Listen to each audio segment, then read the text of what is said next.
আজকে তুই বাড়ির বাইরে যাবি না বলে দিয়েছি তো আমি। ব্যাস, তুমি যদি আমাকে মেনকা চৌধুরীর কেসটা সলভ করতে হেল্প করো তাহলে। মহা মুশকিলে পড়লাম। মেনকা চৌধুরী মারা গেছেন বিষক্রিয়া, অথচ খাবারে বিষ ছিল না। হঠাৎ মনে হলো, এই তুই গঙ্গা জল টেস্ট করেছিস? সন্ধেবেলা দিশার বিয়ে বরণ করছি যখন, তখন অরূপ আমার ফোন করলো। কিন্তু বমনি তুমি জিনিয়াস। গঙ্গা জলে গঙ্গা প্রাপ্তি। নন্দা সন্দেহ করতে শুরু করলো। গঙ্গা জলে গঙ্গা প্রাপ্তি মানে কি দিদি ভাই? কিন্তু অরূপ নাছোড় বান্দা। বিষাক্ত গঙ্গা জল বুড়িকে দিল কে, আর বুড়ি নিলই বা কেন? বাড়িতে কে কে আছে বলতো? বমনি ইনি হারাদন বাবু, পড়তি অবস্থা, একটা ছোট্ট হার্ডওয়্যারের দোকান আছে। ইনি বিপত্নিক। বমনি ইনি হচ্ছেন হারাদন বাবুর বড় ছেলে স্বপন। বন্ধুর কাছ থেকে লোন নিয়ে একটা ওষুধের দোকান খুলেছিল। ওষুধের দোকানটা চলেনি, তাই বন্ধুকে লোনটা ফেরত দিতে পারেনি। প্রচন্ড বদমেজাজি একটি লোক, তাই বউ পালিয়ে গেছে। ইনি হচ্ছেন হারাদন বাবুর ছোট ছেলে সোহম, পেশায় মেডিকেল রিপ্রেজেন্টেটিভ। ইচ্ছে আছে স্বাধীনভাবে ব্যবসা করার, কিন্তু সামর্থ্য নেই। ইনি হচ্ছেন সোহমের বউ কাবেরী, এখন প্রেগনেন্ট। মেনকা চৌধুরী একমাত্র এনাকেই সুনজরে দেখতেন, কিন্তু কিছু মাস ধরে এনাকে একদম দেখতে পারতেন না। ইনি এবাড়ির কাজের লোক রসময়ী, ঝগড়া ছাড়া কথা বলতে পারেন না। মেনকা দেবীর চোখের বিষ ছিলেন। 1 মাস হয়েছে কাজে লেগেছেন। এর আগে যে বাড়িতে কাজ করতেন তার নাম হচ্ছে মানদা। মানদা ছিলেন মেনকা চৌধুরীর খুব পছন্দের লোক। মানদাকে সরিয়ে রসময়ীকে আনাতে মেনকা চৌধুরীর রাগ। ঘরে ঢুকতে দেবো তো দূরের কথা, তাকে কাছেও আসতে দিত না। কারণ বৌমনি মেনকা দেবীর খালি মনে হতো যে রসময়ীকে রাখা হয়েছে ওনাকে বিষ খাইয়ে মারার জন্য। নন্দু, বাড়ির সবাই তো এখানে, তোর দিদিভাই কোথায় গেল? কে জানে, ভাইকেও তো দেখছি না মা। কি যে হচ্ছে। দাঁড়া দাঁড়া দাঁড়া, আমার তো সব কিরকম গুলিয়ে যাচ্ছে। বৌমনি আমার মনে হয় 2 ভাইয়ের মধ্যে একজন কালপ্রেট, আর তাই জন্যই দুটোকে অ্যারেস্ট করেছি। সারা রাত্রি জেরা করলে কিছু না কিছু তো বেরোবেই। আর পুলিশের 3rd ডিগ্রি জানে না তো সত্যিটা ঠিক বেরিয়ে আসবে। উমা, 2 ভাইকে অ্যারেস্ট করলে কেন? বৌমনি বিষয়টা খুব সিম্পল। দেখো, একজনের ওষুধের দোকান আর একজন মেডিকেল রিপ্রেজেন্টেটিভ। মেনকা চৌধুরীর শরীরে যে বিষটা পাওয়া গেছে ফেলিয়াম, মারাত্মক একটা বিষ, সেটা অ্যারেঞ্জ করার জন্য মেডিকেল কানেকশন থাকা দরকার। আর এছাড়া একটা মোটিভ তো আছেই। তাছাড়া মেনকা চৌধুরী তার সমস্ত সম্পত্তি 2 ভাইয়ের নামে উইল করে দিয়েছিলেন। লয়ার সেটা কনফার্ম করেছে, কিন্তু কিছু মাস আগে লয়ারকে ফোন করে তার উইলটা চেঞ্জ করার কথা বলেন, যেখানে বলেন যে তার সমস্ত সম্পত্তি ট্রাস্টকে দিয়ে দেওয়ার কথা। হয়তো সম্পত্তি না পাওয়ার রাগ থেকেই। কিন্তু এই 2 ভাই বিষ মেশানো গঙ্গা জল দিলেই তো বুড়ি নেবে না। ওরা যদি চেষ্টাও করে দেবার, তাহলে উনি নেবেন কেন? উনি তো ওদের ওপর খেপেছিলেন বললি। তাহলে তুমি বলছো যে বাইরের থেকে ভাড়া করে কাউকে এনে? আর দূর, অন্য কেউ মানে তো বাইরের লোক। ওই খুঁতখুঁতে বুড়ি বাইরের লোকের হাত থেকে তো আরোই নেবে না কোনো কিছু। তাহলে বৌমনি পুজো আচ্ছায় মতি আছে, এমন কার হাত থেকে বিশ্বাস করে বুড়ি গঙ্গা জল নিতে পারে? একবার ভেবে দেখতো অরূপ।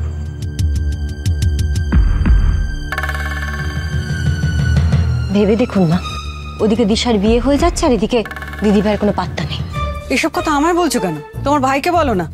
এই তো দেখলাম তোমার ভাই বড় বৌমাকে টানতে টানতে নিয়ে যাচ্ছে হাত ধরে। আর বড় বৌমা তো উল্টে বললো, ওরকম করিস না, ছেলে মানুষই করিস না, আমার কাজ আছে। তা তোমার ভাইকে বলো এসব কথা। ভাইটাও হয়েছে, বারবার ঝোলাচ্ছে আমাকে। আমার ভাই না হয় ছেলে মানুষ মা, কিন্তু দিদি ভাই সে তো অনেক বড়। তার তো বোঝা উচিত কোন সময় কোনটাকে ইম্পর্টেন্স দেওয়া উচিত। তোমার ভাই ছেলে মানুষ? ছেলে মানুষ বলে গোপ লাগিয়ে পুলিশে চাকরি হয়েছে বুঝি? অবশ্য বুদ্ধি শুদ্ধি কম, এটা তুমি বলতে পারো। নইলে মুকুট চুরির দায়ে শঙ্করের মাকে ধরে। বিয়েতে বড় বৌমা নেই তো কি হয়েছে? বিয়ে তো আর আটকাচ্ছে না। আটকাবে, আটকাবে মা। দিদিভাই বড় মুখ করে বলেছিল দিশার গাঁটছড়া নিজে মাখবে। কি হলো? সম্প্রদান তো প্রায় শেষ হতে চলল। কোথায় সে? চিন্তায় ফেলে দিলে বৌমনি। মেনকা চৌধুরীর মতন একজন সন্দেহবাতিক মহিলা বিশ্বাস করে কার হাত থেকে গঙ্গা জল নিতে পারে? তুই বসে বসে গালে হাত দিয়ে ভাব, আমি যাই। বৌমনি, তুমি এভাবে মাঝপথে চলে গেলে আমার কেসটা কি হবে বলো? কি করি না। আচ্ছা শোন, তুই কয়েকটা প্রশ্নের উত্তর আগে জানতো। 1, 20 বছরের পুরনো লোক মানদাকে হঠাৎ ছাড়িয়ে দিল কেন? এমনিতে তো বিশ্বাসী লোক পাওয়াই যায় না।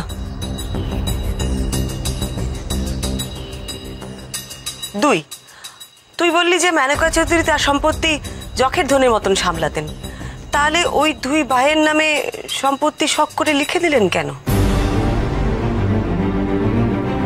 আর 3 নম্বর হচ্ছে, উইল যদি উনি করেই থাকেন, সেটা হঠাৎ বদলাতে চাইলেন কেন? আর 4 নম্বর হলো, এমন বিশ্বাসযোগ্য মানুষ কে যে ওনার ঘরে ঢোকার পারমিশন পেয়েছিল, যার হাত থেকে উনি গঙ্গা জল নিতেন? এই উত্তরগুলো যত তাড়াতাড়ি জানবি, তত তাড়াতাড়ি দেখবি জট খুলে গেছে। ঠিক আছে, এবার আমি যাই।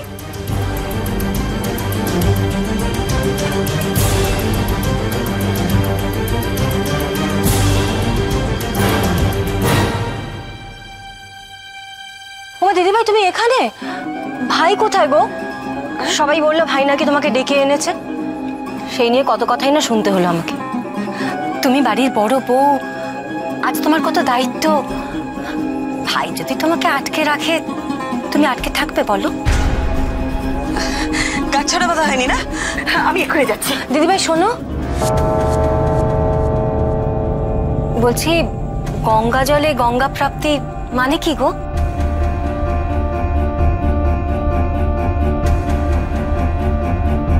দেখো না, সে কখন থেকে ভাবছি, বুঝতেই পারছি না। এত পুরোটা কিরকম একটা ধাঁধার মতো। বলো না গো প্লিজ, গঙ্গা জলে গঙ্গা প্রাপ্তি মানে কি? আমি বলছি।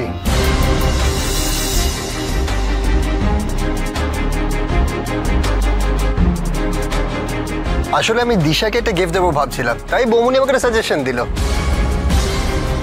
কিসের সাজেশন? এই যে শাড়ির প্যাকেটে দোকানের নামটা দেখ, গঙ্গা শাড়ি মহল। এটাই হলো গঙ্গার রহস্য। ওরা কি নিয়ে কথা বলছে বৌমা? শাড়ি আনা কি কিছু বাকি ছিল নাকি? আমার তো মাথায় কিছু ঢুকছে না। কিসের শাড়ি, কিসের গঙ্গা, আর রহস্যটাই বা কি? আরে মাসিমা, কিচ্ছু না, শাড়ি। আমি বুঝতে পারছিলাম না দিশাকে কি গিফট দেবো, তো বৌমনি বললো দিশার গঙ্গা মহলের শাড়ি খুব পছন্দ, তাই আমি শাড়ি আনলাম। এবার দেখি ওর পছন্দ হয় কিনা। পুলিশ শাড়ি কিনেছে? গঙ্গা জলের রহস্য তো বুঝলাম, কিন্তু গঙ্গা প্রাপ্তি সেটা কি শুনি? গঙ্গা প্রাপ্তি? হ্যাঁ, হায় হায় হায়, কি বিপদ! এই সুভদ্রে কার গঙ্গা প্রাপ্তি হলো? হ্যাঁ, ও মা, কি কথা গো, কার গঙ্গা প্রাপ্তি হলো?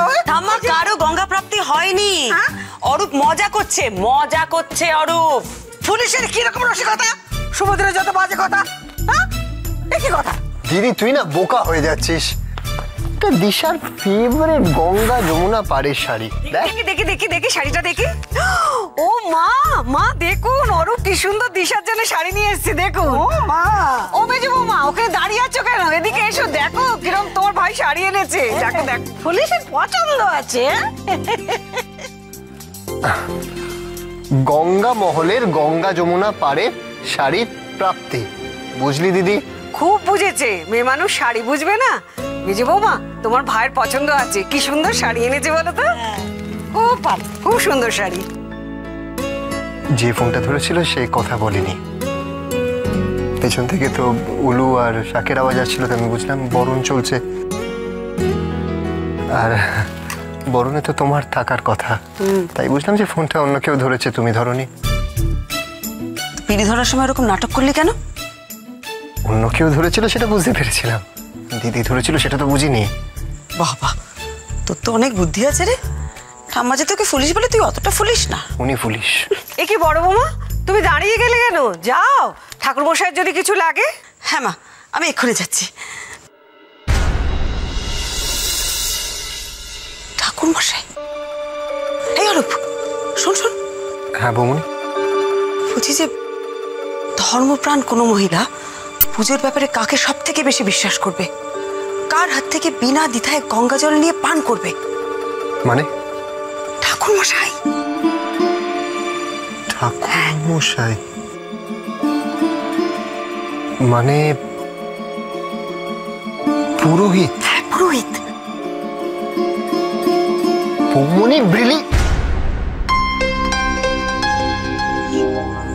সুপার এক্সেলেন্ট বৌমনি, ট্যালেন্ট তুমি।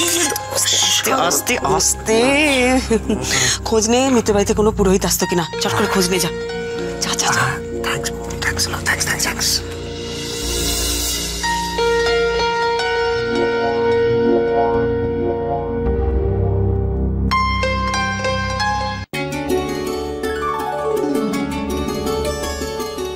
শক্ত করে বাঁধো বৌমনি।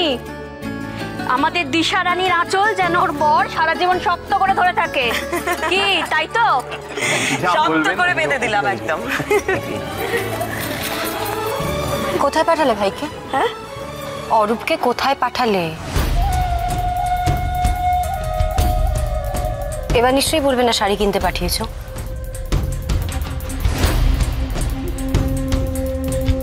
পুরোহিত বলা মাত্র হুট করে বেরিয়ে গেল অরূপটা। বিয়ে শেষে অব্দি অপেক্ষা করতে পারলো না। উফ, এখনই নন্দা পুলিশকে কি করে সামলাই? কি যে করে না ছেলেটা। কি হলো দিদি ভাই? আমি কি করে জানবো বলো কোথায় গেছে? ও তো পুলিশি গোয়েন্দা, হয়তো হঠাৎ করে কোনো কাজ পড়ে গেছে তাই গেছে। হ্যাঁ যাই। 5 মাস হয়ে গেল ভাই এই চাকরিটা জয়েন করেছে। কই এতদিন তো কাজে এত মতি দেখিনি ওর। একটু বাড়াবাড়ি হয়ে যাচ্ছে না এবার? Good evening sir. Good evening. নতুন কিছু বেরোলো এদের পেট থেকে? না স্যার, এই স্বপন আর সোম মিত্তিরকে অনেকক্ষণ ধরে রগড়ালাম, কিচ্ছু বেরোচ্ছে না স্যার।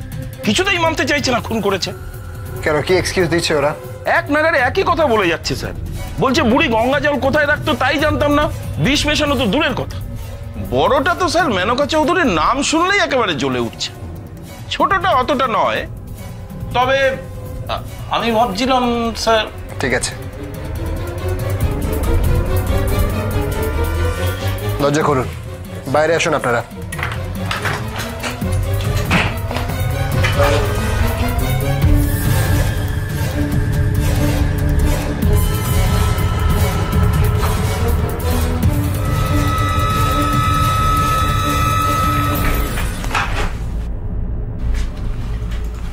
শুনুন স্যার, ওই বুড়িকে আমি খুন করিনি, তবে এখন মনে হচ্ছে করলে ভালো হতো।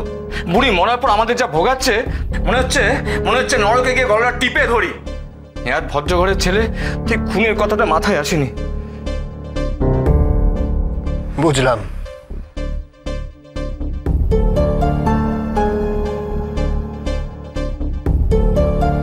আর আপনি, আপনারও খুন খারাপি করার কথা মাথায় আসেনি?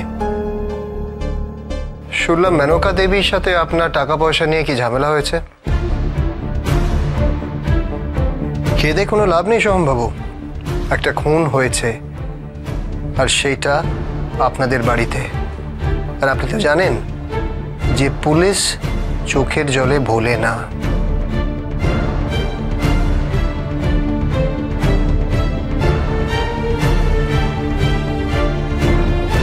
কি মুশকিলে পড়া গেল মা, কান্নাকাটি করছো কেন? শুভ দিনে কাঁদতে নেই মা। মা ঠাম্মা কি বলে শুনুনি, শুভ দিনে কাঁদলে ঘোর অমঙ্গল হয়। মেয়েটা কাল পরের বাড়ি চলে যাবে আর আমি কাঁদবো না। তা তো বটে, কি মুশকিলে পড়লাম। এই কান্নাকাটি আমি একদম নিতে পারি না।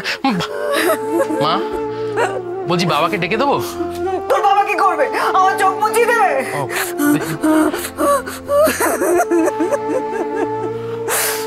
শোনো মা, কান্নাকাটি করে কোনো লাভ হয় না জানো। না তুমি চোখটা মুছে ফেলো তো চটপট। শুভ দিন আজকে, কান্নাকাটি একদম না। এটা কি? এটা বালিশ। এটা দিয়ে আমি চোখ মুছবে? এটা দিয়ে আমি চোখ মুছবো? এই জন্য মেজো বৌমা তোর উপর রেগে যায়। তুই একটা অকম্মার ঢেকি। আমি আবার কার উপর রেগে গেলাম মা?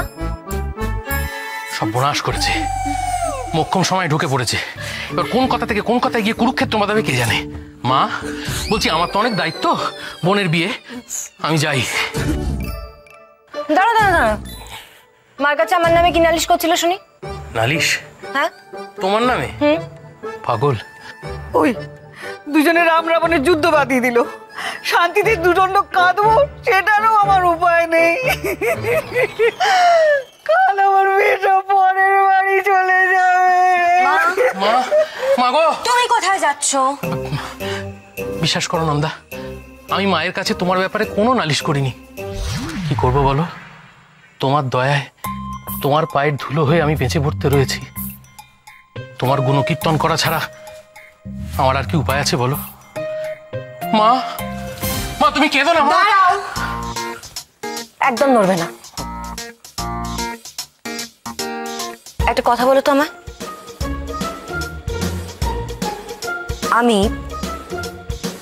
আমি যদি তোমাকে কোনো ভালো শাড়ির দোকান সাজেস্ট করি, তাহলে কি তুমি আমার প্রশংসা করবে?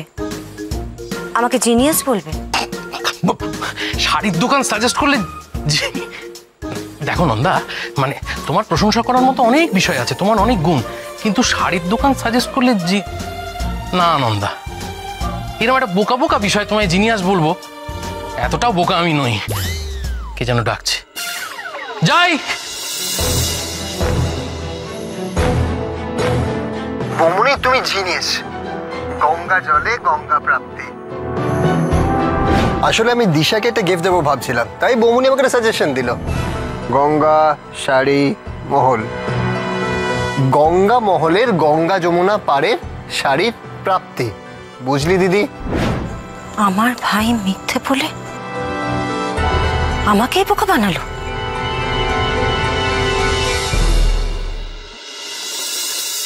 মুখ বন্ধ করে থাকবেন না সোহম বাবু। চুপ করে থাকলে আমি ভাববো যে আপনি কালপ্রিট। বিলিভ মি প্লিজ, আমি খুন করিনি। আপনি তো জানেন আমার ওয়াইফ এক্সপেক্টিং। ইউএসজি রিপোর্ট এসেছে, টুইন চাইল্ড। আমি ছোটখাটো মেডিকেল রিপ্রেজেন্টেটিভের চাকরি করি, টাকা পয়সার খুব টানাটানি। কিন্তু যেদিন ঝগড়া হয়েছিল সেদিন তো সব থেকে বেশি চেঁচামেচি আপনিই করেছিলেন। ইভেন মেনকা দেবীকে শাসিও ছিলেন, তাই তো? না না, ওই দিনই তো যমজ বাচ্চার খবরটা পেয়েছিলাম। টাকার চিন্তায় মাথা ঠিক ছিল না। পিসি ঠামকে গিয়ে বললাম, তোমার সমস্ত টাকা তো তুমি দাদাকে আর আমাকে লিখে দিয়েছো, তাহলে তার থেকে দুটো টাকা যদি মরার আগে তুমি আমাদের দিয়ে যাও, তাতে ক্ষতিটা কোথায় শুনি? ছাটা মেরে দূর করবো। যা বেরো, বেরো খান থেকে। বলেছি না আসবি না আমার ঘরে। কেন আসবো না? এটা আমার বাবার বাড়ি, আমার যেখানে ইচ্ছে আমি সেখানে যাব। কি যাতা বলছো তুমি এসব? চুপ করো চুপ করো চুপ করো না। চুপ করবো না। এই যে খুব বড় বড় কথা তোমার, তাই না? হ্যাঁ, এই বাড়িতে থাকো না, দুবেলা খাও না, বিনিময়ে দুটো পয়সা ঠেকাও। হ্যাঁ, তাহলে কিসের এত মেজাজ তোমার? দোহাই তোমার নিতে চলো বলছি, নিতে চলো। কি করছিস কি তোরা এখানে? পিসি তোদের এ ঘরে আসতে মানা করেছে না? বাবা বাবা তুমি আগে সবটা শোনো। ওই বুড়ি তখন থেকে মেজাজি রেখে গেছে। সপন, গুরুজনদের সম্পর্কে ভাবে কথা বলে কেউ? তো কি বলবো? সমু তো অন্যায় কিছু চাইনি, সামান্য করা টাকা চেয়েছে, তার জন্য বুড়ি চিৎকার চেঁচামেচি শুরু করে দিয়েছে। বুড়িকে ওই যখের ধন নিয়ে মরবে নাকি? দেখ হারা, দেখ ছেলেদের কেমন তৈরি করেছিস, দেখ। হ্যাঁ, সব সমান, যেমন এরা তেমনি আমার দেওরগুলো। সব আমার সম্পত্তির ওপর লোক, আর আমি মানুষের ওপর কারো কোনো মায়া নেই। কুলাঙ্গার সব। হ্যাঁ হ্যাঁ, আমি কুলাঙ্গার, কুলাঙ্গারা। শোনো, একদম চুপ। যাও তুমি এঘর থেকে। বৌমা, তুমি ওকে এই ঘর থেকে নিয়ে যাও তো, যাও। একটা পয়সা পাবি না তোরা আমার মরার আগে। তুমি মরো বুড়ি, তুমি মরলে আমি জোড়া পাঁঠা বলি দিই। তার মানে আপনি চেয়েছিলেন যে মেনকা দেবী মরুক, তাই তো? ঘটনাটা তো মাস তিনেক আগের স্যার। মারলে তো তখনই মারতে পারতাম, শুধু শুধু দেরি করব কেন? আমাদের ছেড়ে দিন স্যার, আমার বাচ্চাদের দিবি। আমি খুন করিনি স্যার, বিশ্বাস করুন। স্যার স্যার আমাদের অবস্থা খুবই খারাপ স্যার। স্যার আমি আমি বদমেজাজি হতে পারি স্যার, কিন্তু বাবার শিক্ষায় মানুষ তো খুন খারাপের কথা ভাবতে পারি না। স্যার প্লিজ আমাদের ছেড়ে দিন স্যার, প্লিজ আমাদের ছেড়ে দিন। দাঁড়ান, প্রশ্ন এখনো অনেক বাকি আছে।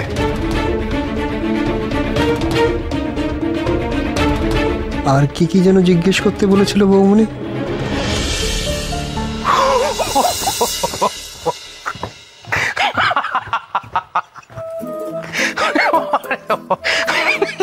হাবলু, কি হয়েছে তোর? পাগলের মতন হাসছিস কেন? আচ্ছা বৌদি বল, আমি তোর কাছে কি আবদার করেছিলাম?